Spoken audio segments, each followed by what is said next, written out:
computer. Did that work?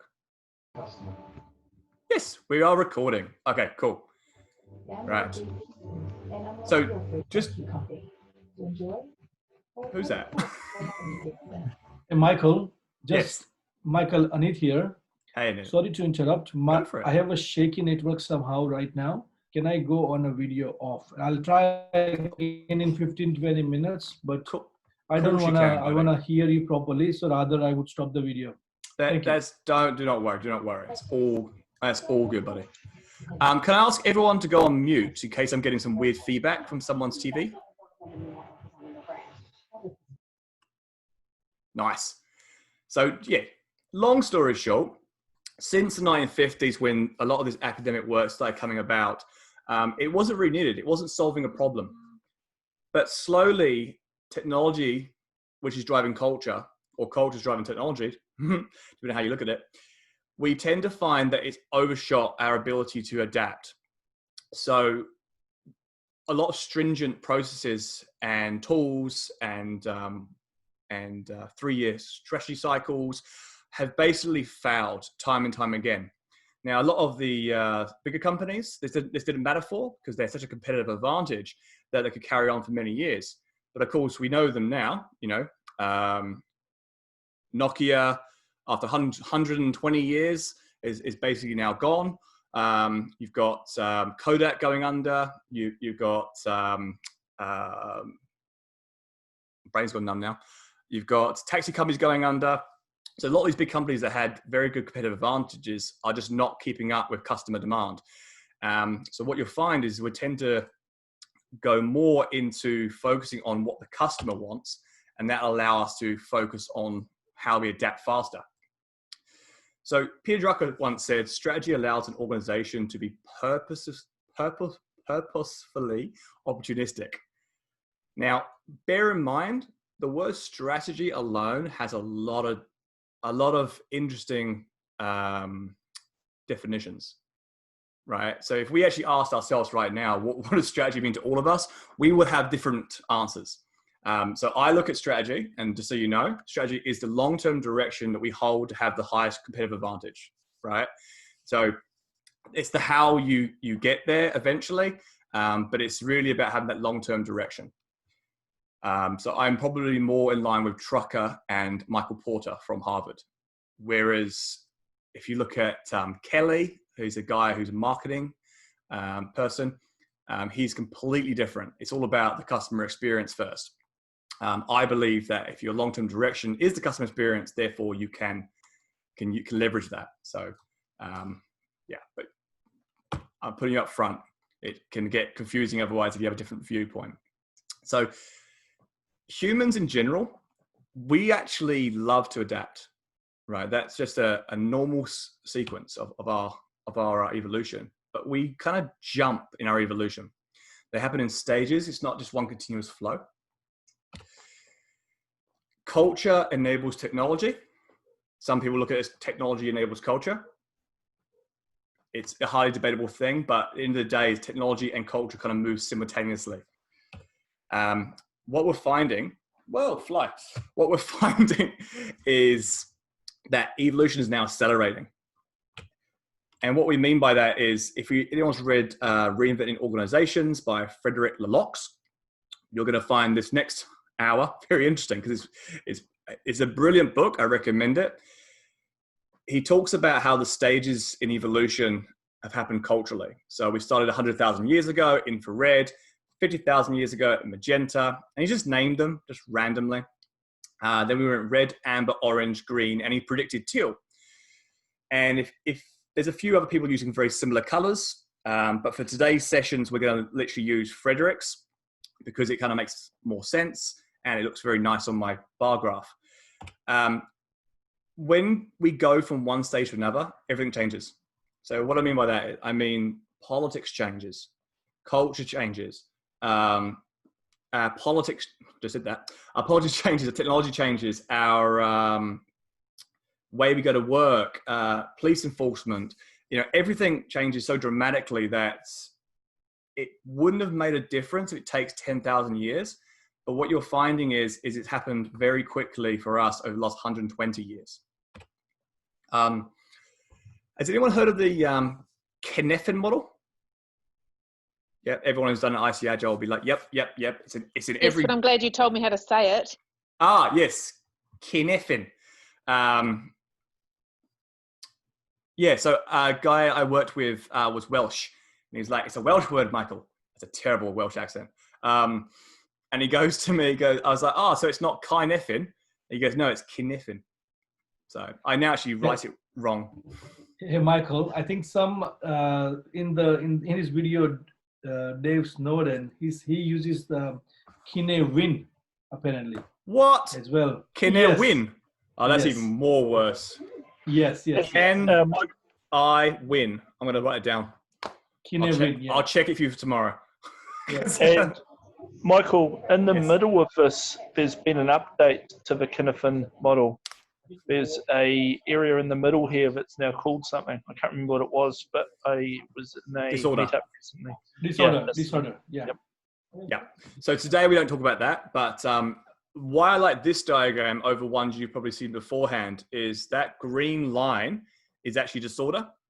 Disorder, how he originally wrote his Harvard paper, was never designed that disorder was just like this thing in the middle. It's actually a cone, right? But disorder wraps around the cone. So when we think about that, what we're really saying is disorder can happen at any point, right? Apart from obvious. So obvious is best practice, fixed constraints. It's obvious. Can someone give me an example of what's obvious? Like what's obvious in life? Taxes. I think taxes are complicated. All right, making a cake. Yeah, all right, yeah. So you know what the outcome is. You know the recipe. You know you follow it. My wife's a cake maker, by the way, so she'll probably throw me for saying it's obvious. But there's another example of that is brushing your teeth. It's pretty obvious. You don't need any understanding of how like other ways of doing it. It's one way of doing things. So it's pretty easy, right? Complicated, on the other hand, you kind of need some constraints. Why is that? Well, it's because it's you don't actually have one true answer to get to it. There could be many ways of getting there, right? So tax is a good example for complicated, because I can tell you now how I do my accounts and how my accountant does my accounts are two different ways. Does anyone have an example of something complicated in their life? Something that you think has multiple, I guess, answers. Sorry, one answer, but multiple ways of getting there. Other than taxes. Coaching agile teams. Yeah, totally. Or coaching in general, right? So you think about coaching, true coaching. So true coaching is the idea of helping someone set a goal and then working them back into set guidelines and then holding them accountable for moving forward, right? How you do that is many ways of doing it. It doesn't actually matter how you do it. So perfect example, totally. And complicated has good practices. That's kind of the way we look at it, right? It could be architectural practices. It could be HR practices. It could be steering group committee practices. They're all quite, you write them down, basically. Complex, on the other hand, now, I think the definition of complex is quite interesting. So it's multifaceted. In other words, there's multi-dimensions to complexity. So there's a great debate happening at the moment is software engineering complex? Depends. It's not what it used to be. I think Anna was talking to me on LinkedIn about half an hour ago, and I updated 3 pieces of code in that short conversation. It's working now, by the way. It's all go. Right? Customer feedback, edit the code, test it, go live, happened during conversation. Is that complex? No. I mean, I'm not very bright, so let's be fair. Like, it was quite easy to do. It's complicated now. Why? Because there's good practices around software engineering. New innovative stuff is definitely complex. So outside of software, outside of our busy working lives, what could be complex to you guys? Like, what's complex? So it's multifaceted. Could it be, say, for instance, reducing a department cost by X percentage? Would that be complex or potentially complicated? Well, there's different ways you could do it. Totally complex. You do not know what the problem is. You do not know how to fix it. So with complicated, you know really what the problem is, but you don't know how you can fix it, I guess. With complex, you don't know what the problem is. You don't know how to fix it. So you need to probe, get a sense of what's going on, and then respond. So those little 3 words are actually really handy to let us know, I guess, how we can approach the situation. Bear in mind, it means you should know if it is complex, complicated, or obvious. And sometimes we don't. But there is emergent practices. And this is where emergent strategy comes out of it. You know, if you look at Mintzberg as opposed to Porter. And if I'm throwing names around, guys, just call me out, because like I love my reading. I forget like what's common knowledge. But Mintzberg is like the antagonist of Michael Porter. So Michael Porter is like the king of strategy. Mintzberg is like this German guy who basically turns around and says, well, I interviewed 10,000 people, and the ones that did really well were not following strategy. So what he was turning around saying is strategy doesn't matter because it's not what actually determines the success of a company. And obviously people are built on that and say culture is. So culture is more important than strategy at the moment. So again, hopefully by the end of the next 2 weeks, you'll find that you can actually guide culture with strategy. But that's where emergent practice comes from. Chaotic, on the other hand, it's like you have no idea what's going on. It's not disorder. It's not crazy. It's not like going to a club where you have no idea what's going on, right? It's chaotic. There's no guides. There's no way of knowing what's going on. I always struggle myself to find an example for this, but is there anything chaotic in your world at the moment? Something that you need to act first on and then find what to do.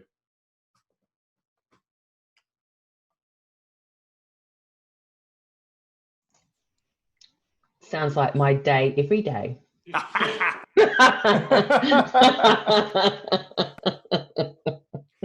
I mean, yeah, true. The only example I ever give, hello. The only example I ever give for this is startups. So I had a butchery a couple of years ago. That was totally chaotic. I had no idea what the customers wanted. Customers changed every single day. I just acted first, and I got the information back, but I acted in a very small, iterative way so that I could get information back. So we went from being a standard butchery to being this like delicatesse, gourmet, 60-day aged Wagyu beef in 3 months. So it was just a crazy evolution. And it's because the startups are chaotic. You have no idea what's happening. Cool. So we mentioned all these words, right? These fancy words, red, green, orange.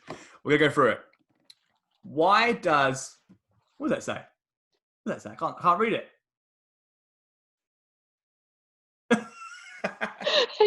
It's a sign saying I'm her favorite child. Oh, he definitely is. He definitely is. Yeah, sorry about that, everyone. He's meant to be going to bed, but he's doing everything possible to avoid it. Yeah, it's because mum's busy working. So we're going to ignore magenta. We're going to ignore historical ones, right? Why? Because you're not going to come across anything like those in the workplace, right? We start with red. Red is it's chief driven. People used to call it like tribal. I don't like the word tribal for this. I think tribal is more magenta. I like chief. Startups can be red. Why? Because you've got one owner who thinks they're the boss. You know, they use fear to keep their people going. They're very short-term focused, so they look really, really agile. But it's because they're reactive, right? They're not. I like to think of agile or agility in general as being purposeful. I'm not going to get this at the end of the day. Am I purposefully emergent? So you know that you have a strategy to be emergent. You're not just basically reactive because like, hey, I don't know what's going on. You're doing it on purpose. They do really well though in disorderly environments, right? What we got? New Zealand, Australia. Is that it? So Europe's not here. So Europe would be quite interesting right now because Europe is slowly going into disorder right now. And a lot of startups are doing really well. And that's because they're run by one person or a partnership sometimes. And they're basically saying, you want a job? Do as you're told or get out. And they do really well. They're the wolf pack. Go, see. Sorry? Oh, I thought you were going to say something. Oh, no, I was going to say, I wish you could just say that to employees. Well, actually, do what we want or go somewhere else. I So- know that's not the right thinking, but, just so make things easier. I'm going to think- make some of you HR people squeal here, right? Because I coach a lot of, I seem to have a focus now on single mothers. I have no idea why. It's not a preference, or it just seems to be like single mothers recommend me. So I get all these I got like 30 something people I coach now, and they're all in red environments. Like a good vast majority of them. One lady who I know really well, she's now got an MBA. She's very intelligent, and she literally got glass cliffed, and no repercussions because it's a team of 20. I told her the only option for you is to go to court. It's the only option you have. There's no HR department backing her up. HR was the one who was rude to her, which is quite funny. But yeah, she was told to, if she doesn't like it, leave. But this is, it's construction, by the way. So they were like, this is a man's world kind of style. And I was like, wow, does that still happen? Wow. I'm too privileged where I work. So yeah, it happens, which is really, really weird. She came on this course last year, back when before it was called this course. And yeah, she left and got a new job. Very happy. So they're the wolf pack, right? Because, if you're in, you're in, you're out, you're out. Gangs are red, right? The mafia is red. ISIS is red, right? So they do exist at the extreme levels, but I want to make you guys aware they do exist still in New Zealand in smaller businesses. I don't see them in large businesses, mind you. They do have a leadership style. It's called predatory, right? I love that word. I was like, that suits red 100%. Predatory leadership. If I like you, you stay. If I don't like you, you're out. Now, we won't go too much deep about red, but does anyone feel that red suits somewhere where they've worked before?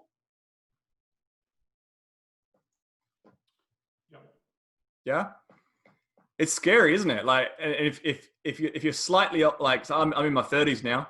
So I remember I started work at 14, and from 14 to 19, they are all red companies. They paid me less than minimum wage, told me if I didn't like it, I can bugger off.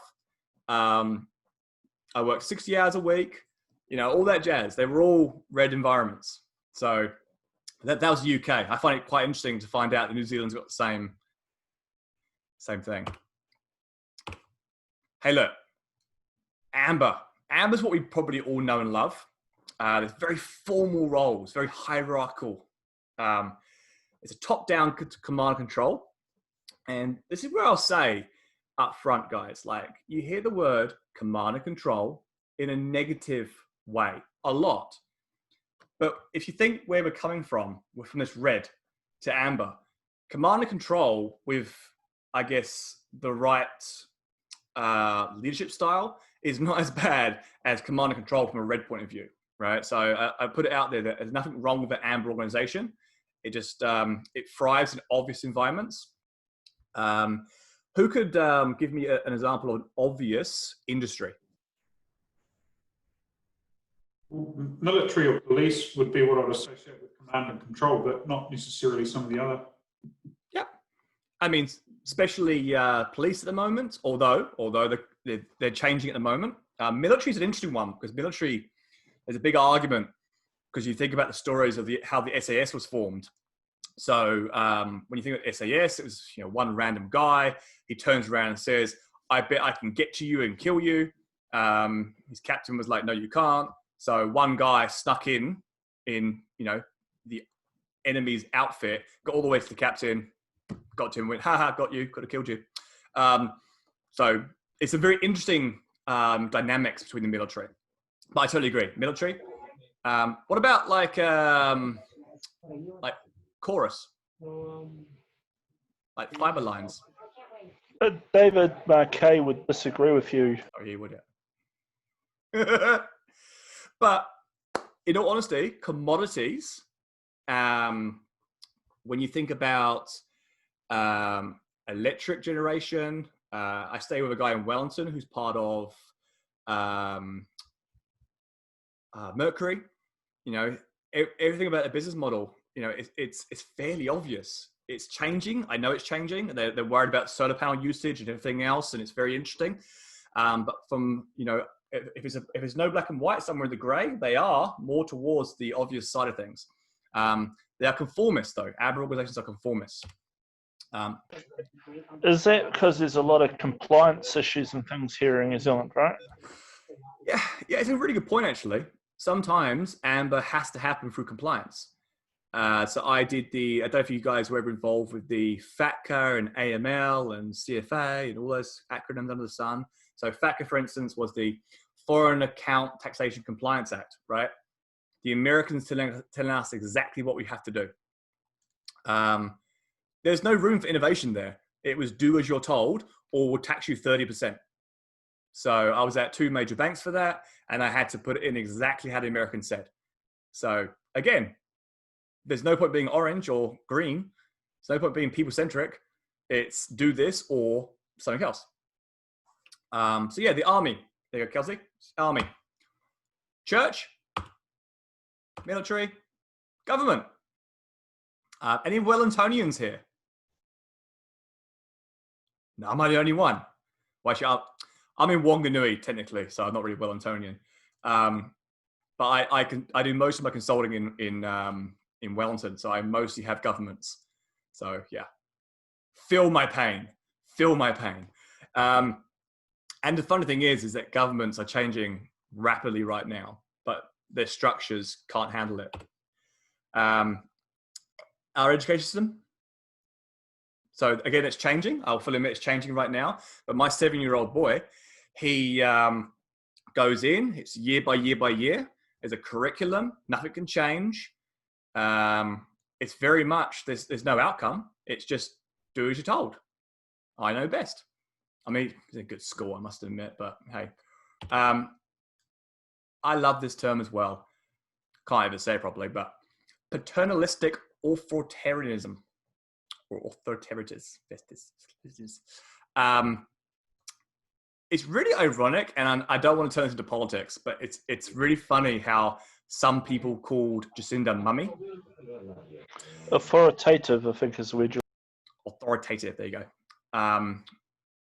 And the interesting thing is although I find that completely disrespectful, it is a symptom of how we view government.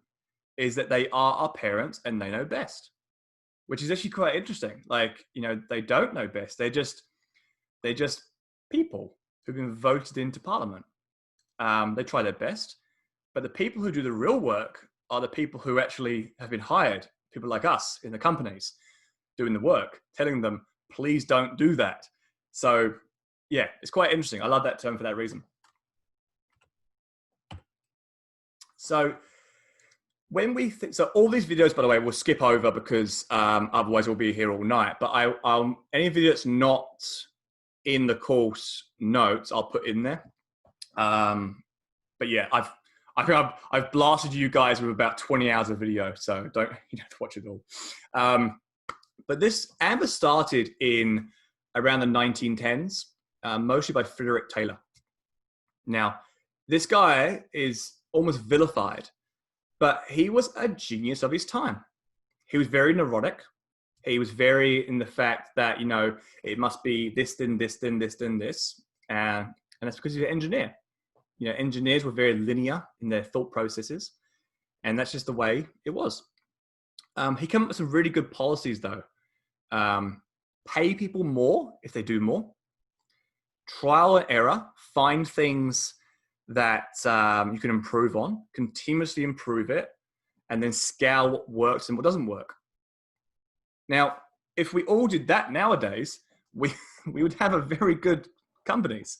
So I don't like to vilify Mr. Taylor, because actually I think what he's done is actually really started us off on this journey of continuous improvement.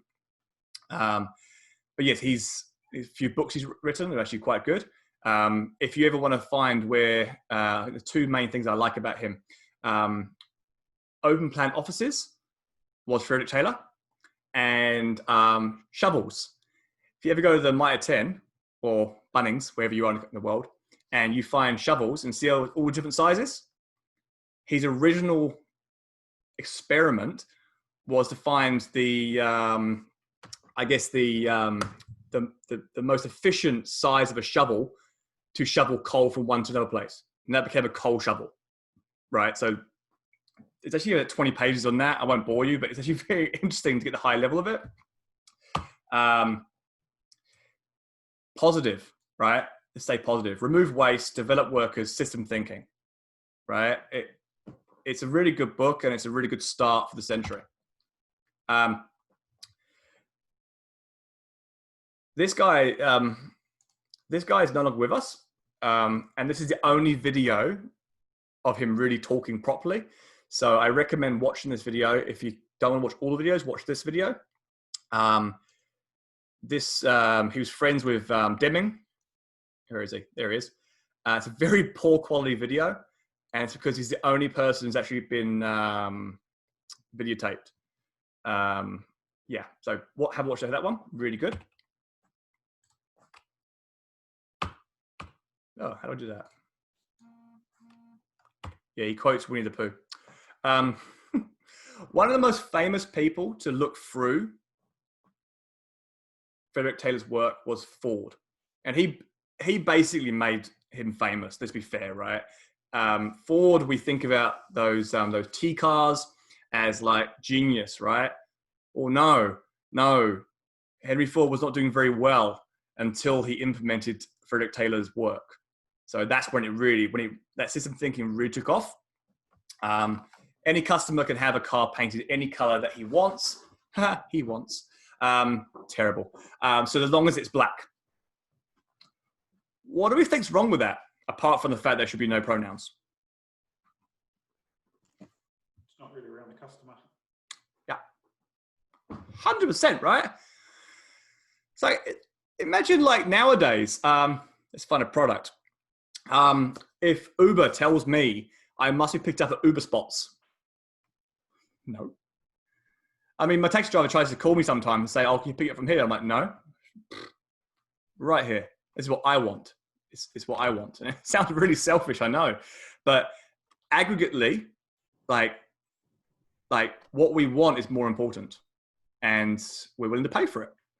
Which is why actually the prices of what we pay are not in line with the actual deflation of technology expansion, right? We should be paying a lot less for things now.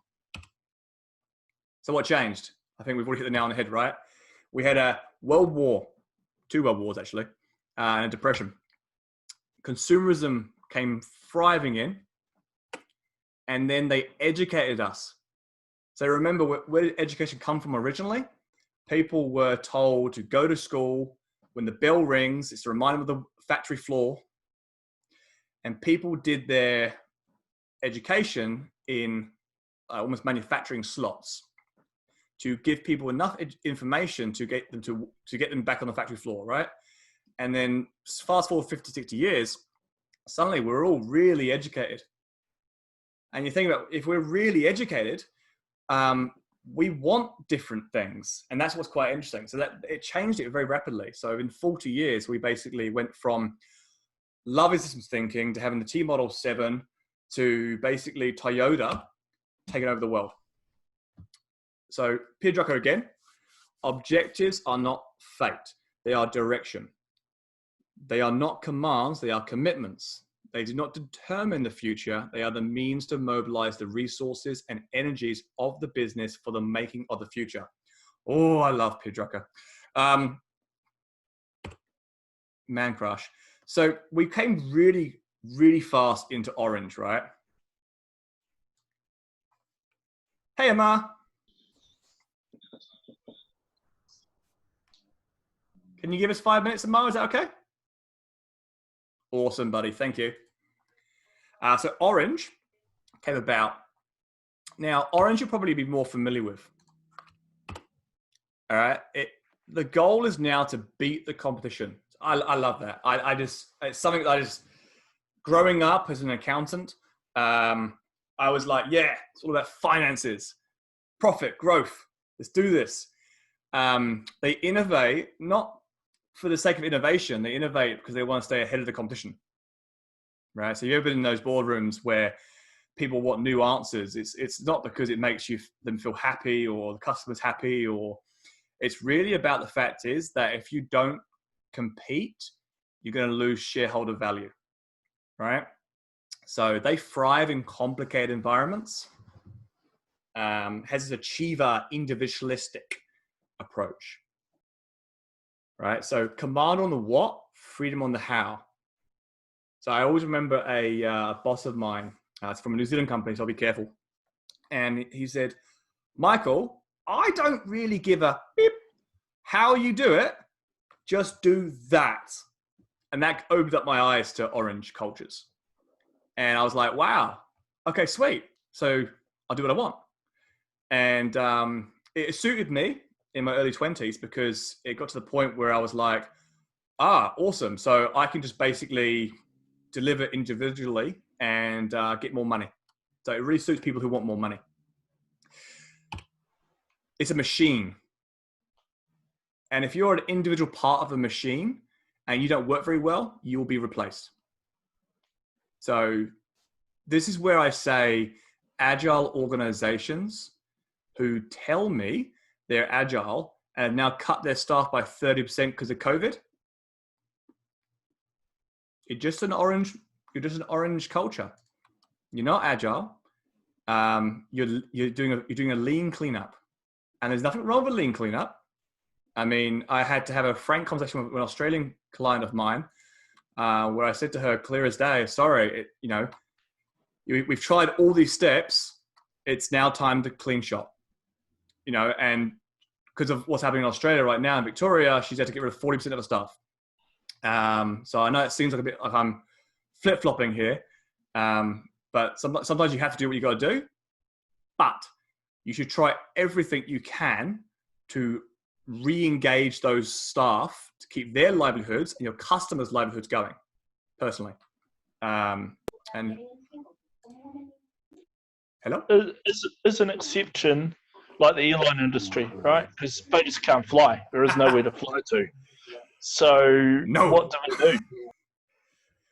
Yeah. Do we have any Air New Zealand staff here? You're ex-Air New Zealand, aren't you? Say ex. Yeah. Well, so am I. I'm ex-Air New Zealand, and I'm Air New ex. Zealand right now. I was in Can I say what I'll say it anyway. It's a safe space, right? So I worked for Air New Zealand. This is my first job in this country. I loved it. It was amazing. ZIL 320 for life. And I was a major shareholder. Yeah, right. Now, for me personally, my major shareholdings were at Air New Zealand. I loved it. They had $1.7 billion of current assets. It could have lasted 18 months with their current assets and liabilities restricted to not flying, sorry. So no, Greg, I don't excuse certain airlines from cutting staff.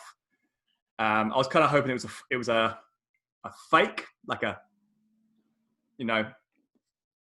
please help us, government. But even with a $900 million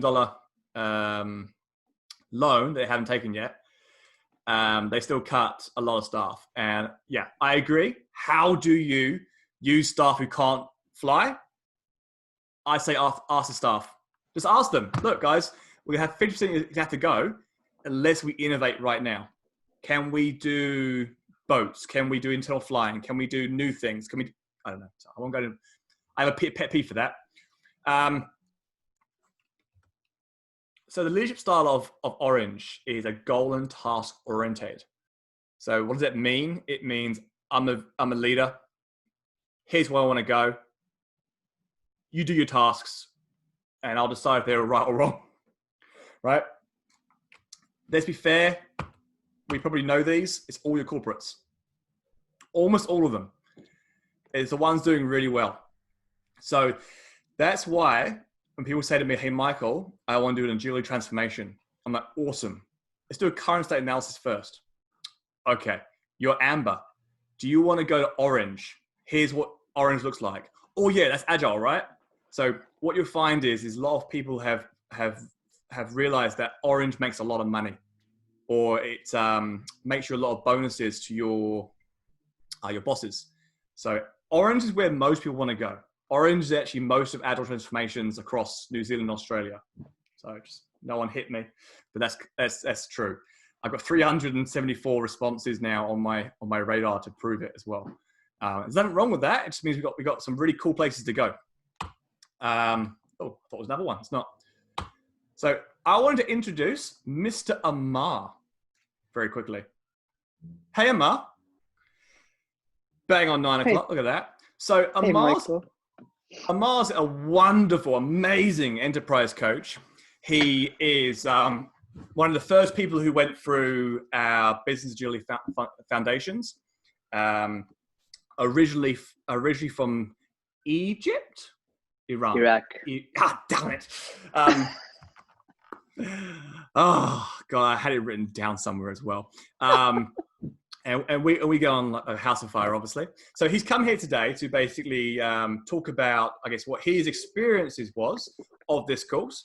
And for you guys to ask any questions, yeah, basically. Amar, on to you. How did you find the course? What did you learn?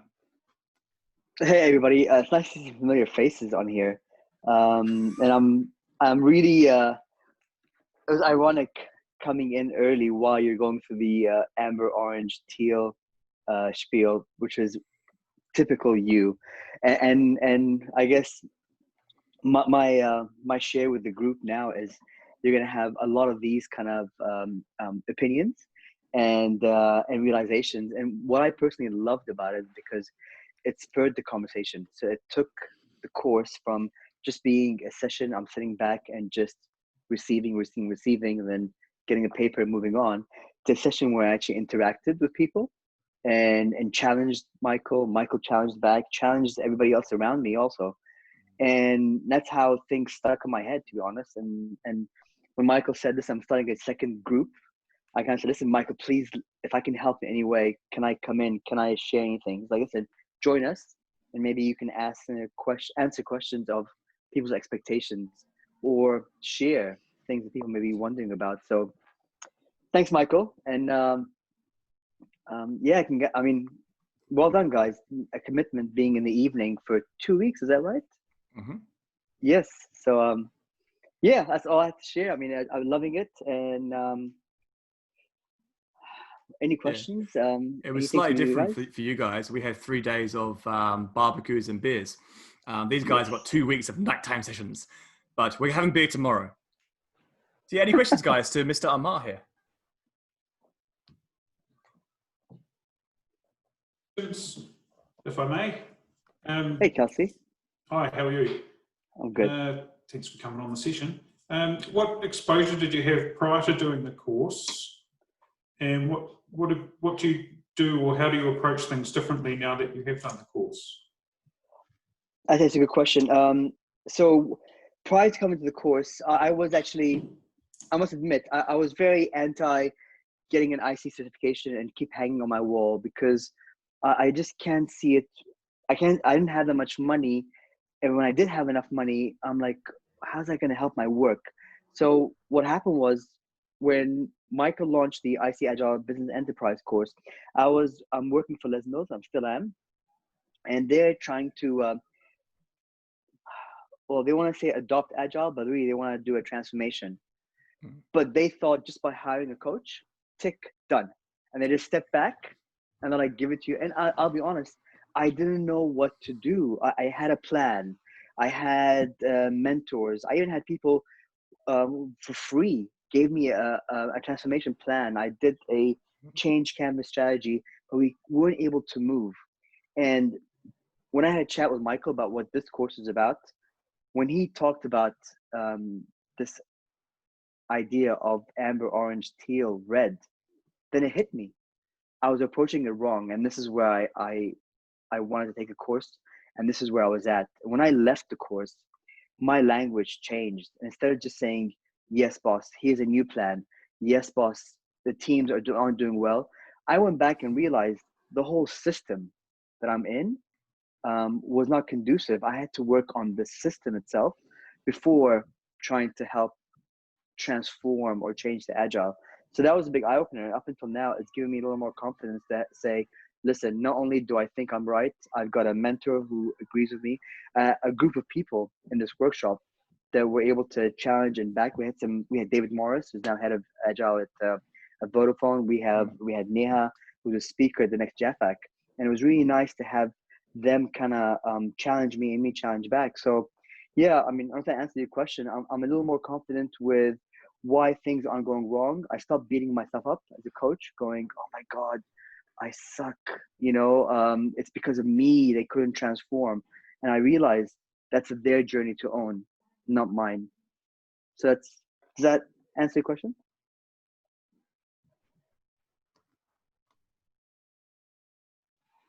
Cool. And what Amar wants to say is it's a great podcast called Badass Agile that's great to listen to as well. Yes, Hey, they're Greg. both badass agilists. Agilists? Is that you call yourself? Agilists? Yeah, Greg has kindly made a t-shirt and I've bought it off him. So that makes me in the club. Nice. That's awesome. Anybody else?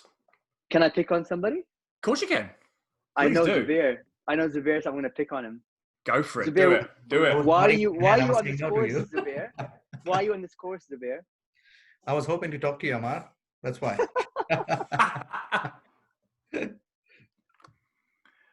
No, No, good to I see you was on this. this topic's been pretty interesting to me, and I've never actually had time to invest more into this topic. I thought, okay, why not join a course? I saw Michael posting it on LinkedIn saying I'm doing an online course. I was like, excellent, let's do it.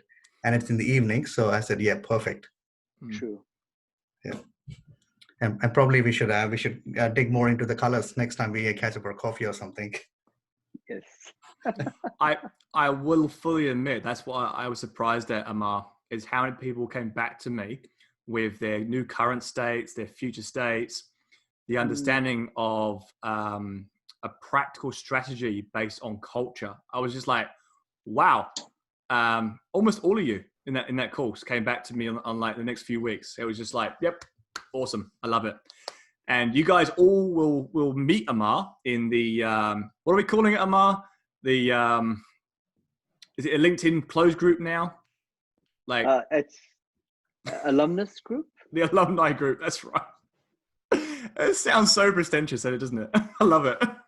Well, if I can share, Michael, I mean, something I share with Michael, and I guess I'm coming here to ask you guys, one of the things that I love the most, that it created this network of people that I can go to, and I still go to them. And I share ideas, and I even shared my transformation PDF, and Michael called it shit. And I'm like, oh, I worked so hard on it. But that's what I'm hoping the community to happen. So once it finishes, and I'm sure you're all going to graduate, even though Michael is a bit of a hard ass, but I'm sure as you participate, my idea is to create like an alumni of enterprise agilists. Because if we can't change things, no one else can. And I have can I share something, Michael, a personal view? Of course. So all this orange, teal, red thing, and I know you're going to go through it with the learnings and sharing of Demings and what Michael's going to say.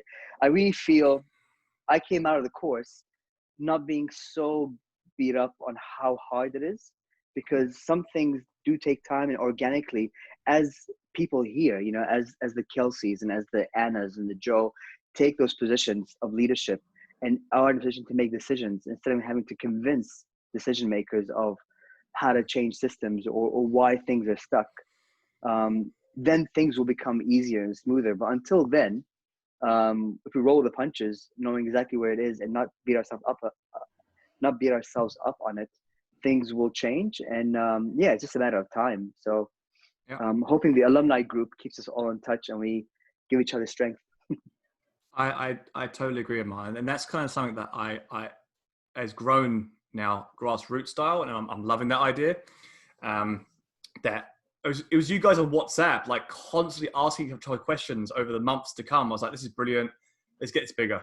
Let's get bigger and see what happens. So that's why we've kept the price really low, Amar, as well. Like I'm going to keep driving the price down and down to the point of where basically this is more about us, the people, than it is about profit. Personally, anyway, that's just how I feel. And second thing, I got a little analogy. I remember my son during summer. To your point, Amar, he was trying to build the water going from the sea to his little sandcastle, right? And he was trying to do everything he could to try and get it all there. And I said, you can have this plan, an amazing plan, but if you don't start off from one point and like remove the blockers as you go, you know, one foot in front of the other, you will never get there. And it's exactly the same as you, Amar. Like, we can have these amazing strategies. We can go to boardrooms and say, here you go. Went to this course with Michael. It's amazing. But they'll probably just go, yep, thank you. That sounds great. Let's do it. Here's $3 million. But you won't change anything.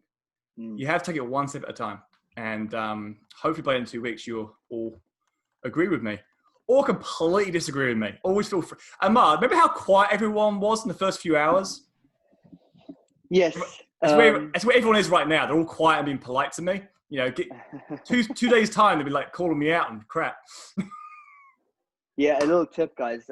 First person to start being impolite to Michael wins a prize, and it breaks the ice, and the team will come together.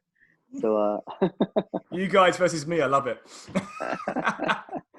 All right, cool.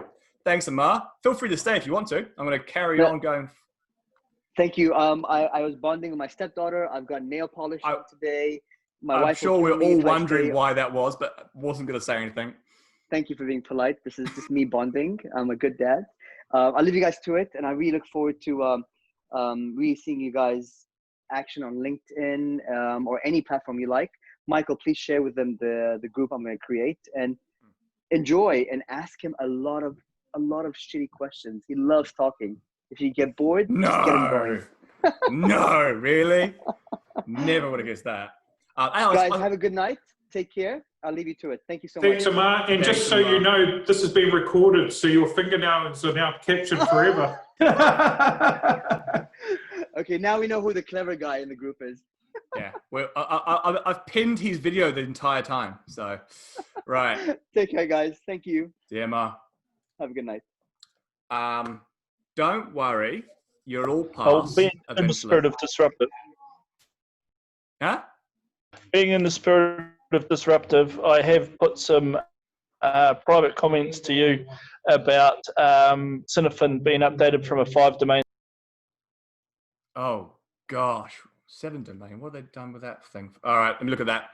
We will update that tomorrow. We'll quickly pivot. If I agree with it, of course. Right. How to pass this course. I did forget to mention that. It's not a competency-based course. All that matters is that you're here and you're engaged and you're talking. Like, I had a joke once I do my dad joke. Here you go, dad joke. Like, if you do that, you know, I'm gonna fail you. You know, you have to actually be here the whole time. And reasonably engaged, like. That's a really cool idea. Yeah. Yeah, I like that idea.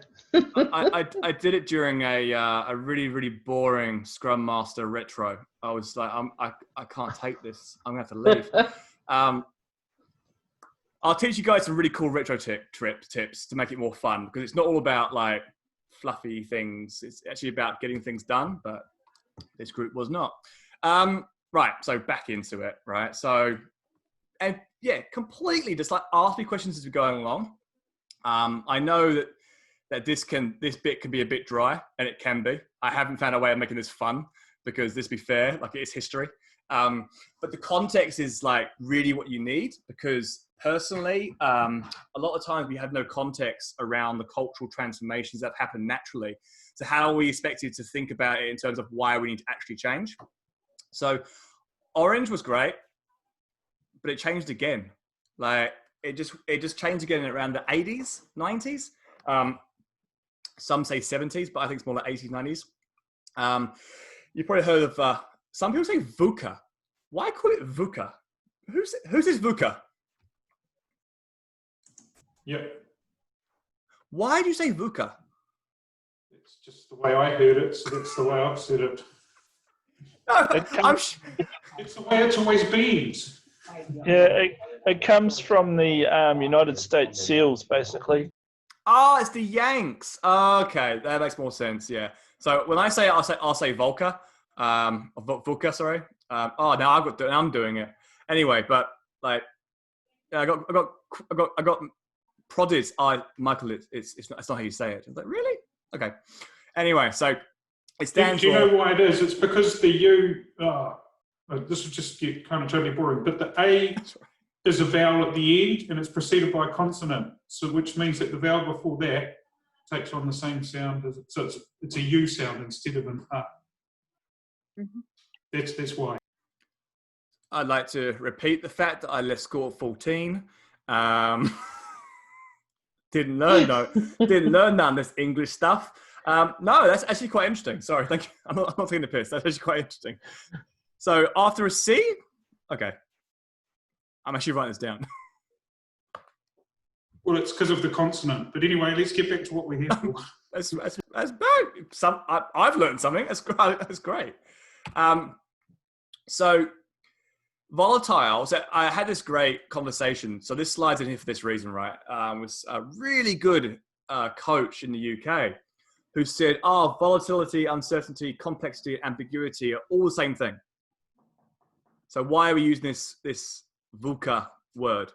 And I was like, it's not the same thing. Like dictionary. So I put it in here to make sure that we're all on the same page, right? Volatile is the speed and rate of change. So last 30 years, the rate of change that's happening out there in the market has dramatically increased to the point now where no one really knows what's going to happen next year, excluding COVID, because now we really have no idea. It's uncertain because there are potential surprises. I don't know any year in the last 10 years at least where like there's not a surprise that happened. Like, I remember, this sounds terrible. I tried not to stick politics, but I love this. I made 24% on my investment portfolio by knowing that Brexit and Trump was going to happen. I'm not saying I support Brexit and Trump, but the fact is that if the new norm is always surprise, therefore you just know, you just go the opposite of what everyone else is thinking. And boom. I was like, wow, that's pretty cool. Complex, multifaceted effects. And ambiguity is, if you look at the ideal versus actual, the variance is huge, right? One of the biggest reasons why, if you heard of Scrum, I'm not a big proponent of Scrum, because Scrum was great in 1990s. But as we've gotten more and more ambiguous, Scrum in planning is getting to the point where we can't plan even 2 weeks. So how do we fix this? Any ideas?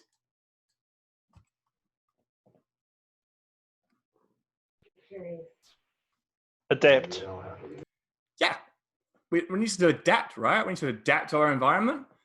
Like, I was kind of hoping someone would go, agile. No, we need to adapt to our environment, totally. So for volatile, we have a vision. So why is a vision really important? Who's worked in a company where people have said, like, part of the culture.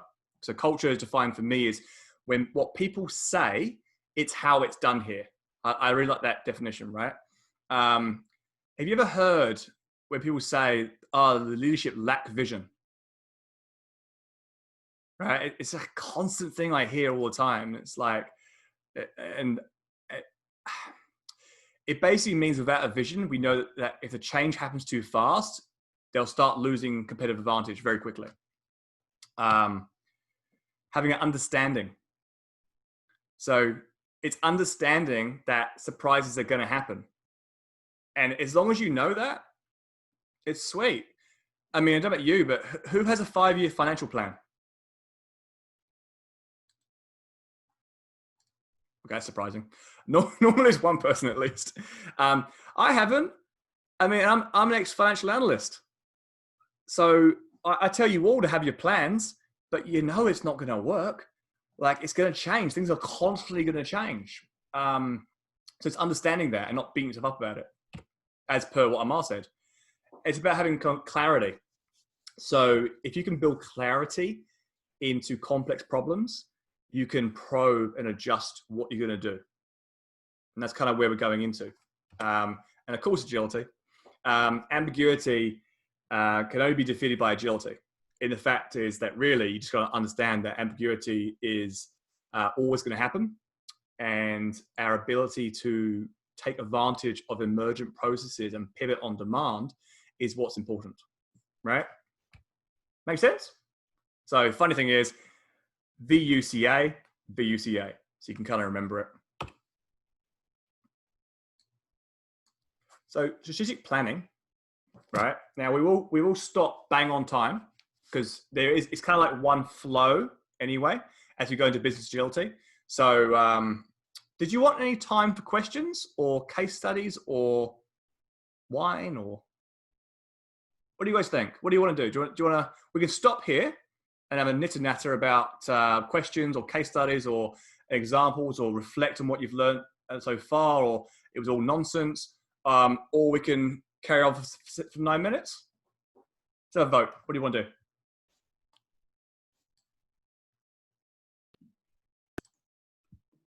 I'll say carry on.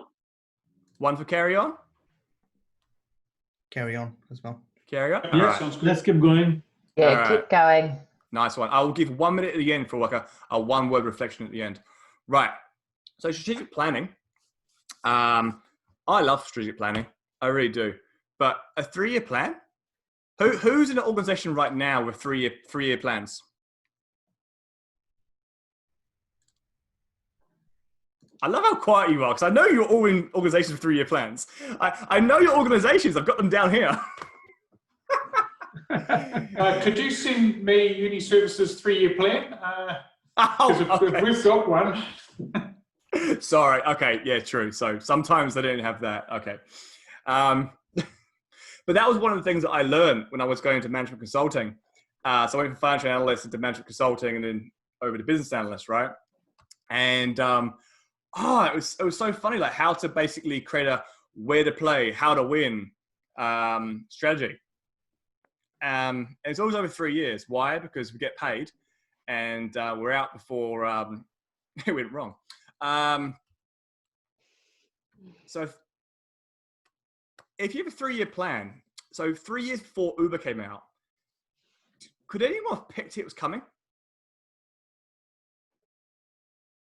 I know I didn't, and I find myself a technologist. And suddenly, yeah. And I thought, oh no, Uber will be taken down. They'll be destroyed. And suddenly they're growing. But variation of products. Like we're seeing this constant upgrade of products now. I mean, my phone is a year old, and this phone is now ridiculously better than 3 years ago, I guess. It's still actually better than I need it to be. It's got a 50 meg camera. Who needs that? And globalism. I mean, globalism. Jeez. We're kind of secluded here. During my MBA, there was like constant reinforcement that New Zealand is different.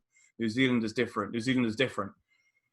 Why? Because no one wants to take over us. We're 5 million people when there's not enough margin over here. No, I mean, globalism has taken that. We're complaining that Facebook makes no profit over here, so pays no tax. We complain that Amazon are taking over all our cloud services. Government's now doing Amazon cloud services as well. So think how much money that's taken away from local economies now who thought they couldn't be disrupted by globalism. I'd always say a 3-year plan, think about where you are in 3 years' time. And if you think you can know where you are, you're probably wrong. So the market kept evolving, right? Strategic planning is slow. It's not motivating. Like, so for the HR people in the room, it's not motivating, right? So initiatives that come from the top are not purpose-driven. Now, what I mean by that is if you get your staff to basically love your purpose, you can give them whatever they want and they'll love it. But most organizations, what they do is they give these strategic initiatives, they break them down to like functional sections, and they give you a section of it. And that's not really motivating. And it controls innovation. Who's been involved in a innovation sprint or an innovation day? Yeah. It's absolutely nonsense. I'm sorry. And for those who like them, it's probably because you enjoyed the coffee or the food or the people. Because I love people. I thrive. I'm struggling a little bit here because I actually feed off your energy normally. So I'm struggling a little bit here. So I love like innovation stuff. Like I love going to startup areas where like you have no idea what's going on. And then you basically have to come up with a whole bunch of ideas and you try and start a company up in 24 hours. I love that stuff. That's awesome. That's my cup of tea. But it's very hard to fuel innovation that's actually like aligned to a strategic initiative. So it becomes just a waste of time. So do you mean hackathons, things like that? Yeah, but a true hackathon, Greg, not like a hackathon where like, so today we're going to give you 24 hours to work on this problem. And if you don't do it, you all owe us 8 hours. No, that's legit what someone said in Auckland. I think the days are pretty interesting, Michael, but I think what happens after that is probably, kind of gets boring, I guess. No, totally. Look, I won't name names, but there's one company, right? They had a brilliant session where they spent 3 months leading up to it. Culture was amazing. This is one of our big government agencies, not a ministry agency. Culture was amazing. Everyone was loving it. The ideas that were flowing were mental. The winner at the end was shaking hands with CEO and then nothing. Yeah. Like that is like the culture went through the floor. Like it was crazy. Nothing we could do. Like we were coaches at the time just going, we all need to leave now. This is like, we just like, you didn't implement their ideas. You didn't trust them enough to implement their ideas. But that was innovation done right. 3-month leader, let people do what they want. But yeah, so you're right, Zabar. Like the idea of implementing is really important. So what we say is strategic agility instead. Okay, it's emergent. So we have to know that the strategy that we take will evolve over time based upon new factors. It's intrinsically motivating. What does that mean? It means that it doesn't matter how much money you throw at somebody, they're doing it because they love it.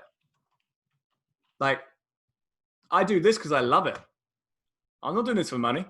Like, you couldn't pay me more to do a course I didn't like. So funny, there's been some names mentioned earlier on in the course, companies, but I'm authorized to teach some of their courses. I refuse. Like, you literally can't pay me to do something I don't enjoy. And I hope that everyone gets to that point in their life as well, because it's a freedom thing, if you ask me. And it's continuously innovating, right? Innovation is it's not like innovation sprint or an innovation room or let's come together and have pizza because Amazon has pizza. We're going to build innovation into everything we do, and we'll use the real research to say what innovation is based on, and that's based on adapting and being empowered to actually deliver pieces of work. And what I think we'll do, so again, we're not saying that strategic planning is wrong. we're just saying it's more valuable to have strategic agility, right? So for those who know the agile values, you know where I'm going with this. And I quickly just end it on this video, which I made, by the way.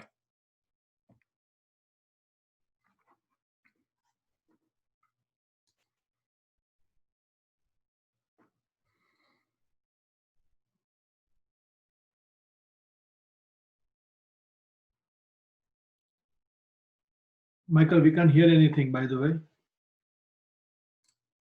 Sorry? I couldn't hear anything if there was a voice coming out of that. I'm not sure. No, just lovely music. Hang on. Okay. So it must be really boring for you guys because it's got this really lovely music. No voices. Sorry. Okay, that's okay. All right, then that's fine. Yeah, I'll turn it off for myself. So I get what you get your experience then. You could hum it, Michael, if you think it'll add value. All right. Dum dum dum dum dum dum dum dum dum dum dum dum dum. No, that's terrible. So basically, this is just a recap. Customers are volatile, uncertain, complex, and ambiguous, right? Customers pay for the experience. So everything we're going to go through now is all about the experience, right? Which I think what Joe was saying originally.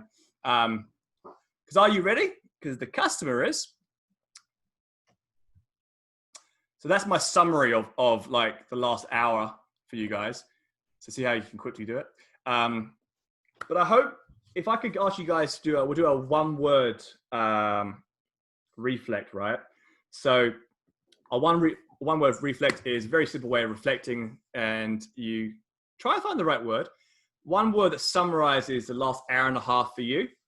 Cool. Who wants to go first?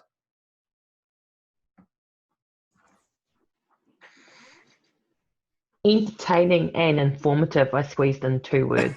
You cheated straight away, Kelly. I love it. You're going to set a precedence now. Thank you, Kelly. I'm going to steal the informative and recap on a few things, actually. It's been some time. I've looked into VUCA and things. Yeah. Nice. Cool. Interesting. Yeah, that was my word too. Oh, I stole it. Sorry. You did. You did. But at least you didn't cheat to do it like Kelly did. You know, in terms of 2 words. Yeah.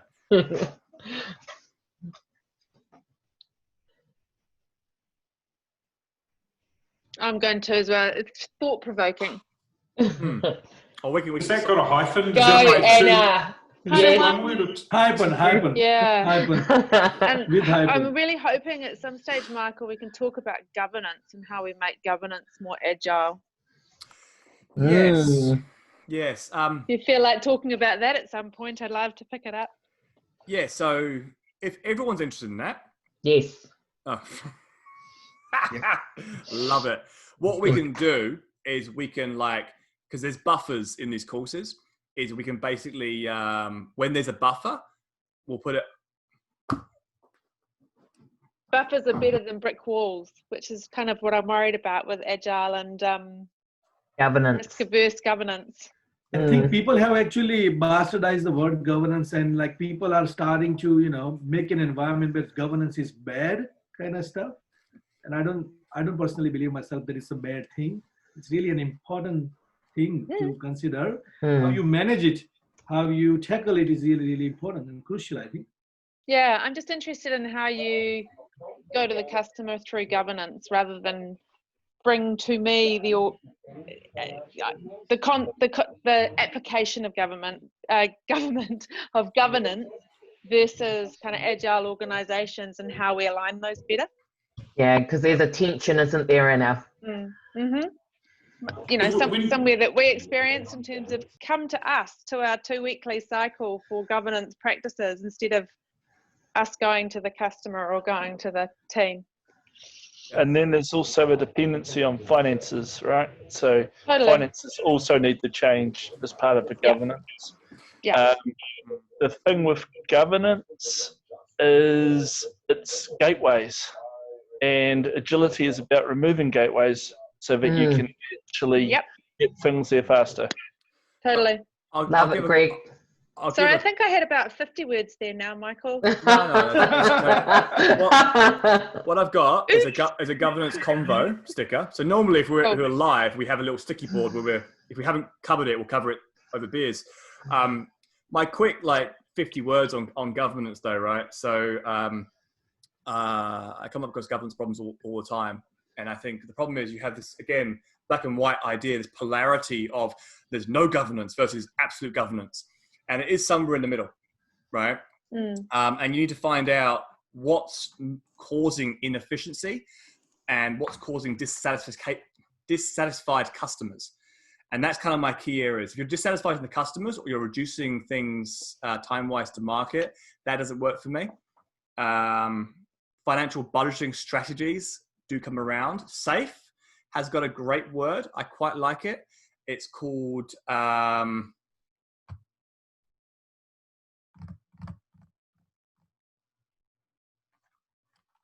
looks it up. Oh God, this is terrible, Michael. How do you forget that word? Safe, lean.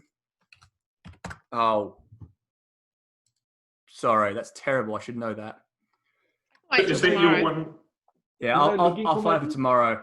I call it, they're not constraints. They're not constraints. They're called. Long story short, they have constraints. That basically are ways of doing things within a constraint of governance. They call it lean governance portfolio, blah, blah, blah. Lean portfolio governance. Yeah, but there's a real nice word they've got in there. And I'll find it for you and I'll send it to the group. It's probably gets late. I can't think of it. But what I love about SAFE is actually they've got everything documented.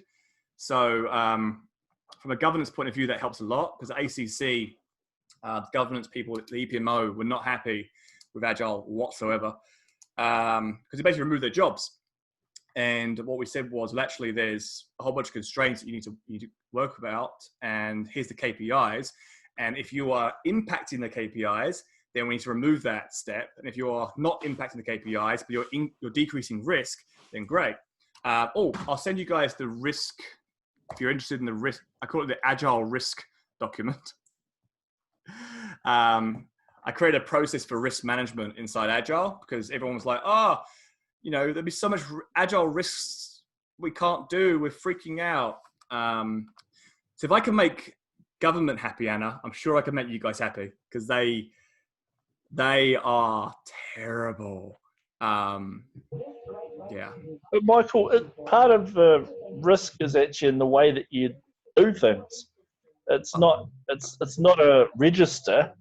It's about how you adopt things.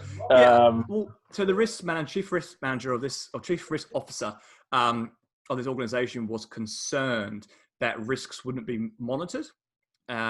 So we just basically created a system where risks that couldn't be fixed at team level would raise up to the portfolio level, couldn't be raised at the portfolio level, we raised up to. So the exact same system as in Prince. But to answer Anna's question in some ways is the governance side of finance, HR, although HR didn't like me by the end of it at that company. What do you mean we can't judge individual people? Did you guys touch on that in talent? Team accountability, team KPIs? Didn't go. They looked at OKRs, but they didn't talk about KPIs. It's like the main bit. It's fun. I know, and they talked about performance, but all they did was say performance in an agile context could be something that you could Kanban essentially. Oh, that's okay. Got a new one. Well, we might have set up multiple sessions for these. Team performance. The reason why is because in a true agile area, you don't have individual KPIs. You have team KPIs. And that makes most HR people go, no, it's so much better for alignment. I know, right? I mean, once you go click, it makes total sense. But once you don't understand once you start to understand the individual point of view of it, it's all right, Greg. No one saw anything. It kind of like it does disempower some people. So look, we're talking about that, talk about governance conversation, talk about lean portfolio governance from SAFE. I'll try and find that out. I can't remember, my brain's gone numb. But what we'll do, we'll keep adding these conversations on. So if you have spare time, we'll just rock into it. And that's the whole point of this course, right? It's not a linear process. We can go backwards and forwards, left, right, and center, up and down, wherever you go. I mean, we got, what is it, 1, 2, is it 4 of you in HR? 3 of you in HR? People, culture? Yeah. I think 4 of us, yeah. So this will lean probably more towards methodologies and practical advice on how to deal with in the new world for that. And that's totally fine. I'll just make sure you guys do what we need to do. And if we have to have more sessions, we have more sessions. I mean, that's just how I work. Like, and remember, you do get a 45-minute session one-on-one with me. So if the team, this is a team, if the team find it boring, but you find it really interesting, then that's our one-on-one. Cool.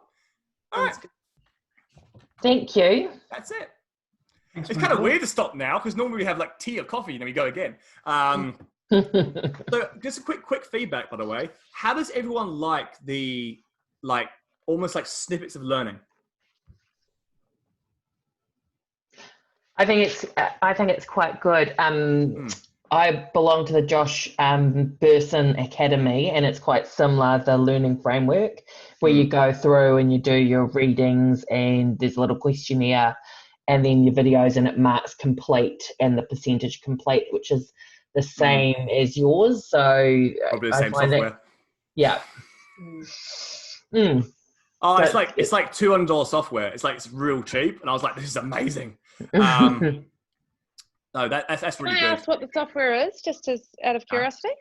Oh, fine. No, I will. It's called LearnPress. So Oh yeah, the team's looking at that. yeah, it's so good. So my website I've built myself because I wanted to learn how to code. Don't know why I just wanted to learn how to code. It's all static at the front with like PHP and Java and other weird languages. Sorry for insulting anyone with development background. The back end though is actually WordPress, so it makes my life so much easier. So WordPress, of course, then you get LearnPress. LearnPress allows you to do a whole bunch of fun stuff. To the point now where we're actually changing this entire model again, just as you guys get used to it. What we're going to do is, because when we started mapping like all these courses, there was so much repetitiveness, and I can't stand inefficiency. So by doing that lesson there, you've now met 1/10 of like 15 courses, right? Because IC Agile has confirmed that my behavioral stuff and my cultural stuff and my business agility stuff is basically like, well, people are starting to copy it basically, because their outcomes that they had originally were very small, and now they're expanding them. It just is what it is. I've taken a different approach. I haven't come from IT. I've come from a completely different angle on this. So because that covers a whole bunch of courses, why would you have to do it again? So we're actually going to move to a subscription-based model, right? So you pay a monthly fee and you can have access to as many courses as you want. So what will happen is you go, today I'm free. I want to learn more about design thinking or Blue Ocean strategy, or I want to learn about positive mindset, agile mindset. I want to learn about starting up a product. I want to do, whatever you want, right? Some will be pre-recorded, some won't be, some will be live. And then, of course, you have this little roadmap where you can basically become, what we're doing is you can become a competent agility leader. That's basically where you end up with. And of course, because LearnPress has points, you can gamify it. So eventually there's a whole point system. So yeah, so it's changing all over again. A bit of fun. I thought I'd just have some, I love disrupting markets. So if people want to know about the businesses I've disrupted over the years, please let me know. I've done butchery, imports, exports, entertainment, luggage design, handbag sales, poker, window cleaning. There's a whole bunch of other ones as well. I love doing it. It's fun. feel free to go if you want to go. It's we're done. Okay, guys. And I'll see you all. Really great to be with you all today. See you. Thanks, Yeah. Amit. Bye. I'll see you guys tomorrow. See you later. See you guys. later. Bye. Thank you. Bye.